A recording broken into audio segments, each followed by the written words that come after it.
ഞാനിപ്പോൾ എന്താ ജിമ്മിലൊക്കെ നിൽക്കണമെന്ന് നിങ്ങൾ വിചാരിക്കുന്നുണ്ടാകും. ഞാൻ ഒരാളെ പരിചയപ്പെടുത്താൻ വേണ്ടിയിട്ടാണ് കേട്ടോ വന്നിട്ടുള്ളത്. ആണത്തമുള്ള ഒരു പെണ്ണ്, ദേശീയ തലത്തിലൊക്കെ മത്സരിച്ചിട്ടുള്ള ബോഡി ബിൽഡർ ആയിട്ടുള്ള അഞ്ജു മാത്യു ആണ് നമ്മളോടൊപ്പം ഉള്ളത്.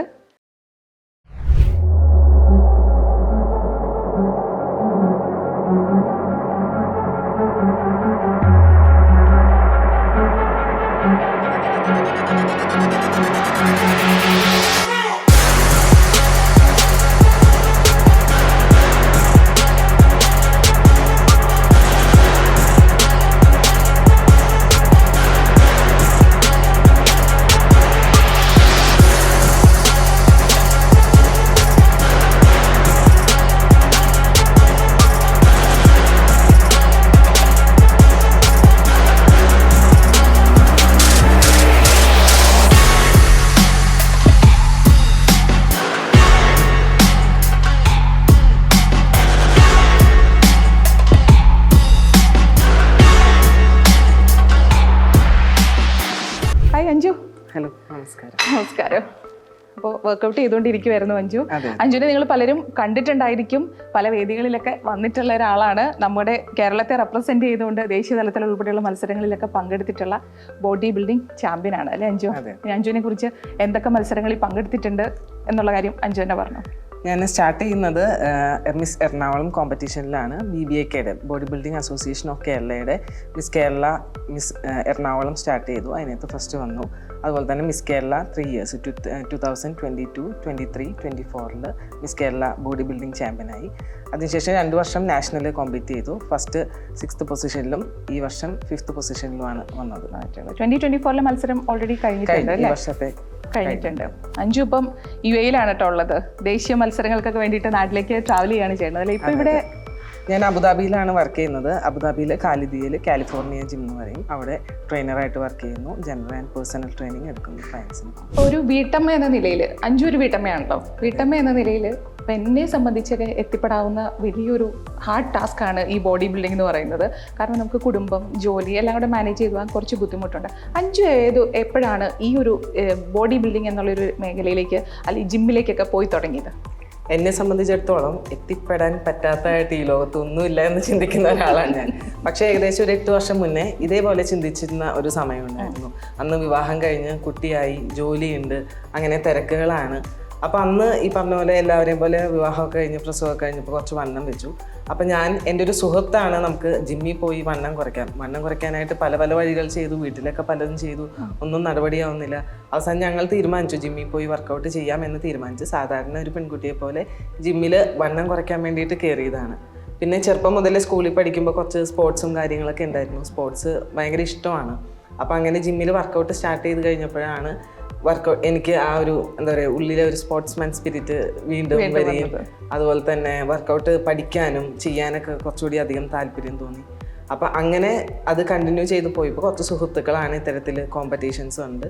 അപ്പോൾ എൻ്റെ ബോഡി ആ ഒരു ഫിസിക്കിന് പറ്റിയതാണെന്ന് അവരങ്ങനെ സജസ്റ്റ് ചെയ്തു. അപ്പോൾ ഒരു വട്ടം ഒന്ന് ട്രൈ ചെയ്ത് നോക്കാം എന്ന് എഴുതിയിട്ടാണ് കോമ്പറ്റീഷനിലേക്ക് ആദ്യം കടന്നു വരുന്നത്. പിന്നെ അതിങ്ങനെ നിർത്താൻ പറ്റിയില്ല. 1 by 1 ആയിട്ട് ഒരു കോമ്പറ്റീഷൻ വിൻ ചെയ്തു. അപ്പോൾ അതിൻ്റെ മുകളിലെ ലെവലിലേക്ക് കേരള, അത് കഴിഞ്ഞിട്ട് ഇന്ത്യ, അങ്ങനെ അത് കണ്ടിന്യൂ ചെയ്ത് പോയിക്കൊണ്ടിരിക്കുകയാണ്. അപ്പോൾ എൻ്റെ മനസ്സിൽ തോന്നിയതാണ് നമുക്ക് ചെയ്യാൻ പറ്റാത്തതായിട്ട് ഒന്നുമില്ല. അപ്പോൾ കേരള വിൻ ചെയ്യാമെങ്കിൽ എന്തുകൊണ്ടും നാഷണൽ വിൻ ചെയ്യാൻ സാധിക്കും. നാഷണൽ വിൻ ചെയ്യാൻ പറ്റുമെങ്കിൽ ഇനി വേൾഡ് വിൻ ചെയ്യാൻ പറ്റും എന്നാണ് അടുത്ത ലക്ഷ്യം. പക്ഷേ ഇപ്പം എന്നെ സംബന്ധിച്ച് ശരിയാണ്, എത്തിപ്പെടാൻ നമുക്ക് പറ്റാത്തതായിട്ട് ഒന്നുമില്ല. നമ്മളൊന്ന് മനസ്സ് വെക്കണം. പക്ഷെ അതിനുവേണ്ടി ചില പ്രതികൂല സാഹചര്യങ്ങൾ നമുക്ക് ഉണ്ടാവുമായിരിക്കും. അഞ്ജുവിന് അങ്ങനെ എന്തെങ്കിലും ചാലഞ്ചസ് ഉണ്ടായിരുന്നോ? തീർച്ചയായിട്ടും ഉണ്ട്. നമ്മൾ ഏതൊരു ഫീൽഡിൽ പോയാലും അവിടെ ഈ പറഞ്ഞ പോലെ പ്രതികൂല സാഹചര്യങ്ങൾ തീർച്ചയായിട്ടും ഉണ്ടാകും. അതുപോലെ തന്നെ ഈ ഒരു ബോഡി ബിൽഡിങ്ങിലേക്ക് വരുമ്പോൾ വളരെ കൂടുതൽ ഈ പറഞ്ഞ പോലെ കുറച്ചധികം പ്രതികൂല സാഹചര്യങ്ങൾ ഉണ്ടെന്ന് തന്നെ പറയാം.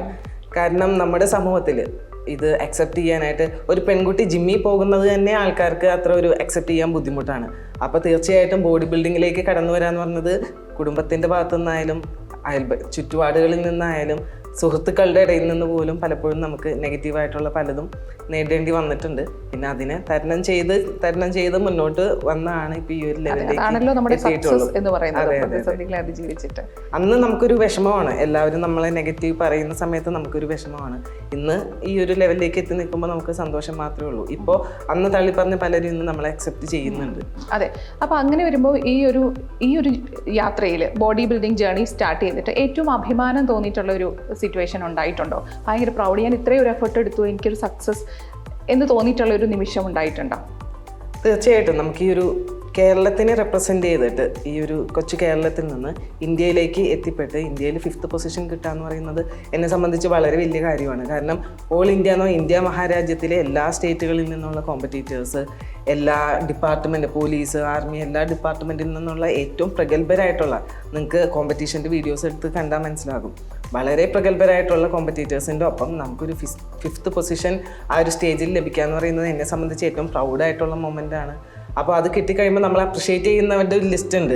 അതിനകത്ത് നമ്മുടെ ഏറ്റവും വേണ്ടപ്പെട്ടവർ, നമ്മളെ ഏറ്റവും സ്നേഹിക്കുന്നവരുടെ ആ ഒരു അപ്രീസിയേഷൻ കിട്ടുക എന്ന് പറയുന്നതും ഏറ്റവും സന്തോഷമുള്ള കാര്യമാണ്. അതെ, അങ്ങനെ പ്രതിസന്ധികളെ അതിജീവിച്ചാലും നമുക്ക് അതിനുള്ള സന്തോഷം തീർച്ചയായിട്ടും കിട്ടുക തന്നെ ചെയ്യും. ഇപ്പം അതുപോലെ തന്നെ ഇപ്പം നമ്മൾ കേരളത്തെ റെപ്രസെൻറ്റ് ചെയ്ത് വന്നു, ദേശീയ തലത്തിലേക്ക് വന്നു എന്ന് പറയും. പക്ഷേ വിരലിലുണ്ടാവുന്ന ആളുകൾ മാത്രമേ ഉള്ളൂ ഈ ബോഡി ബിൽഡിംഗ് ചാമ്പ്യൻഷിപ്പ് ഇങ്ങനെ ഈ ഒരു വലിയൊരു തലത്തിലേക്ക് വരുന്നത്.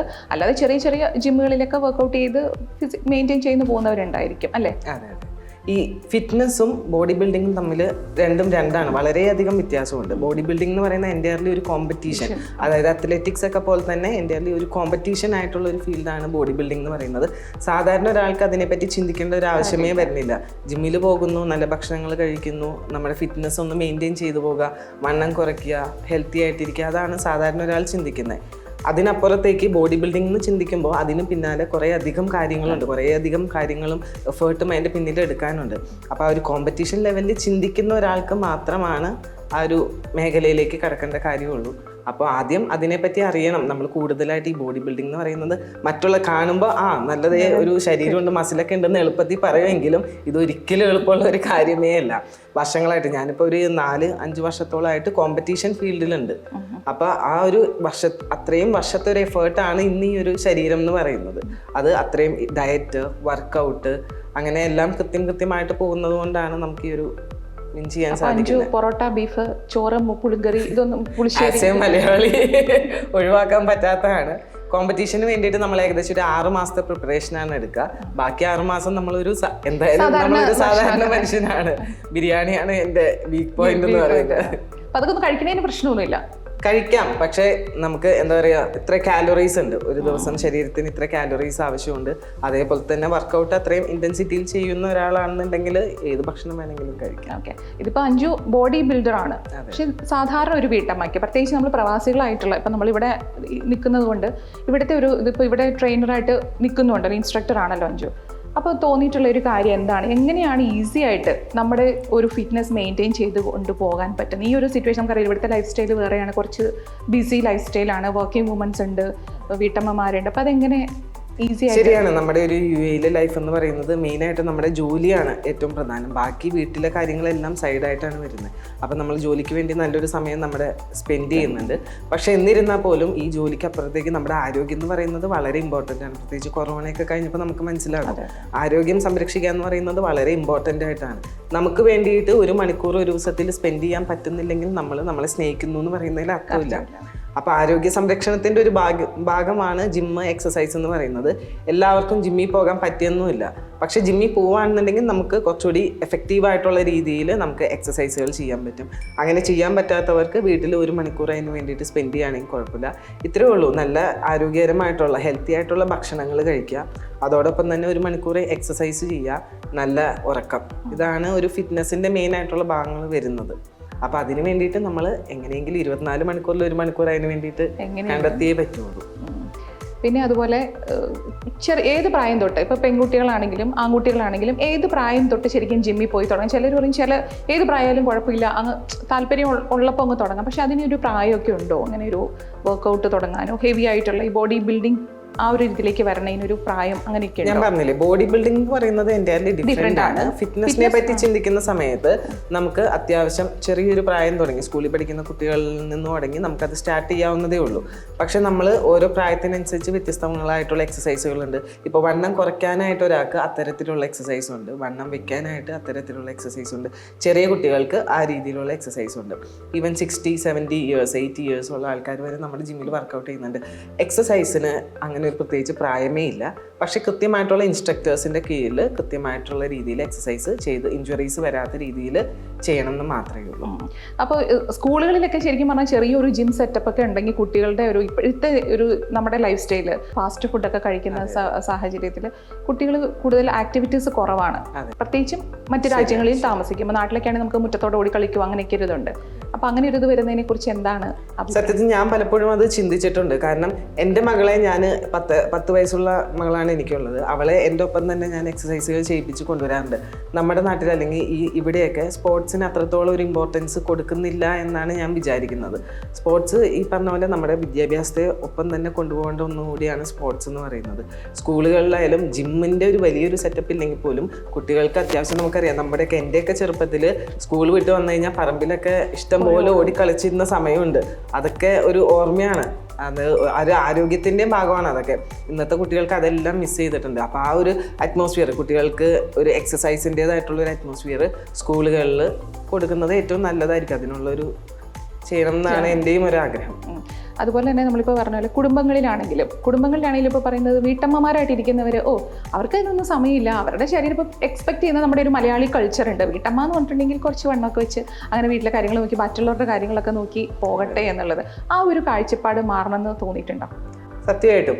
കാരണം നമ്മുടെ ഒരു മുന്നത്തെ തലമുറയ്ക്ക് അത്തരത്തിലുള്ള ചിന്തകളില്ല. ഇപ്പം ഞാനിപ്പോൾ വിൻ ചെയ്ത് എൻ്റെ സുഹൃത്തുക്കൾ തന്നെ, എന്നോടൊപ്പം പഠിച്ചവർ തന്നെ ഇപ്പോൾ വിവാഹം കഴിഞ്ഞ് കുടുംബത്തിൽ കുട്ടികളെ നോക്കിയിരിക്കുന്ന ഒരുപാട് പേരുണ്ട്. അപ്പം നമുക്കിങ്ങനെ മെസ്സേജ് വരും, നിനക്ക് ഇങ്ങനെയൊക്കെ ചെയ്യാൻ പറ്റും. ഞങ്ങളിപ്പോഴും വിദ്യാഭ്യാസം കഴിഞ്ഞ് നല്ല ഡിഗ്രിയും പോസ്റ്റ് ഗ്രാജുവേഷനും ഉണ്ടായിട്ട് ഇപ്പോൾ വീട്ടിൽ വെറുതെ ചോറും കറിയും വെച്ച് ഇരിക്കുകയാണ്.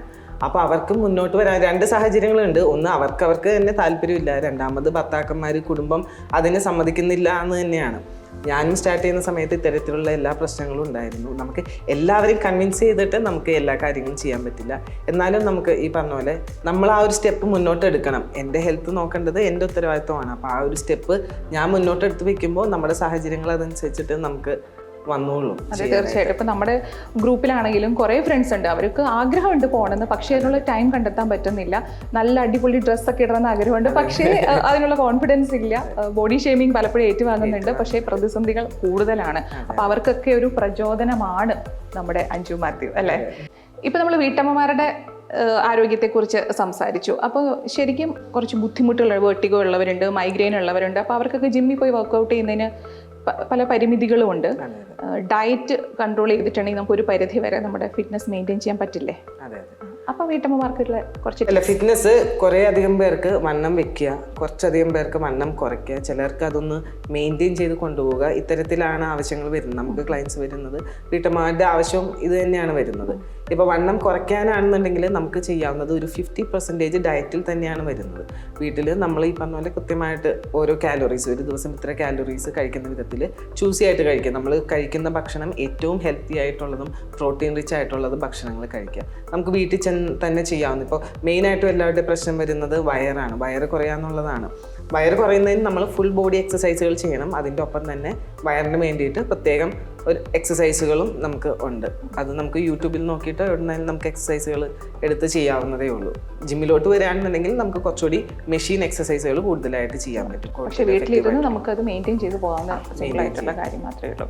പിന്നെ അതുപോലെ നമ്മളിപ്പോൾ പറഞ്ഞ പോലെ നാഷണൽ ലെവലിനെ റെപ്രസെൻറ്റ് ചെയ്ത് പോകുന്നു.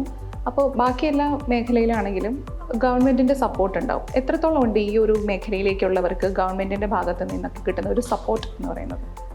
ഇത് ബോഡി ബിൽഡിംഗ് ആക്ച്വലി ഗവൺമെൻറ്റിൻ്റെ കീഴിൽ വരുന്നുണ്ടെങ്കിൽ പോലും ഇതൊരു ഇൻഡിവിജ്വൽ മത്സരമാണ്.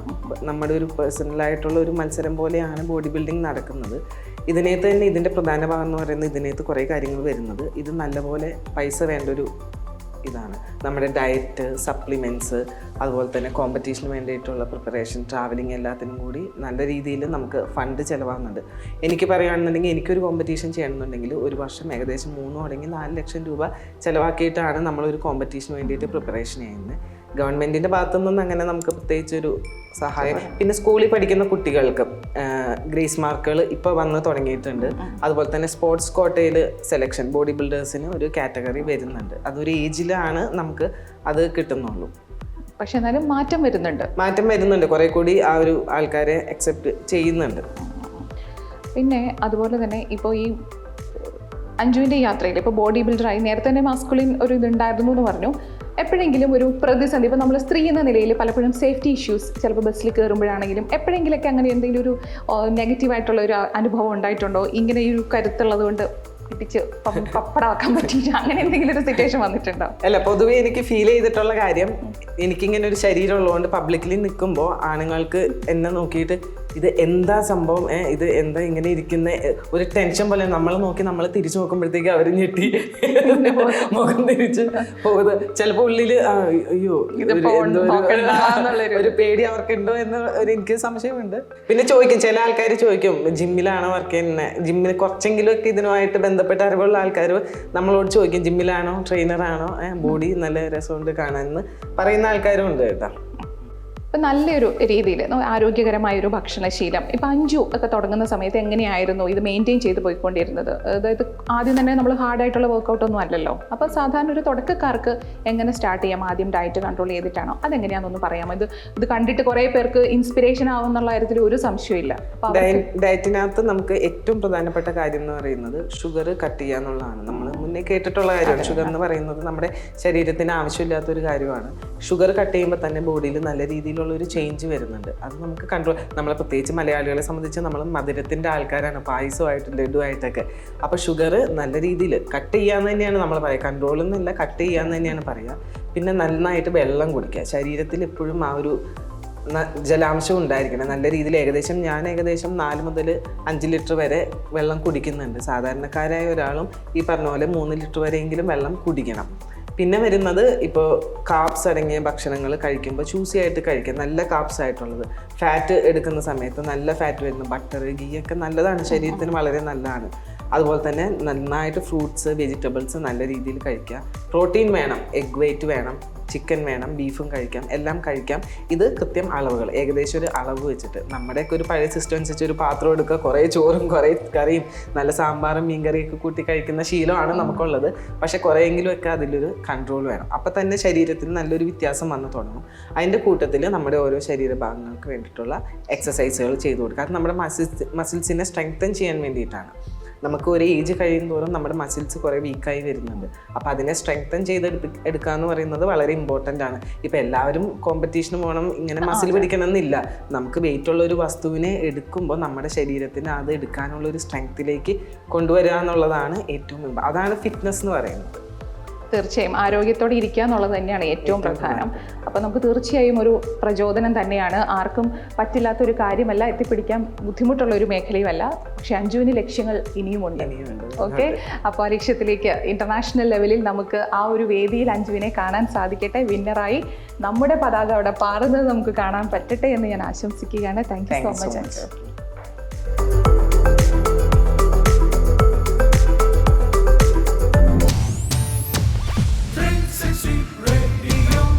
Listening is a virtue.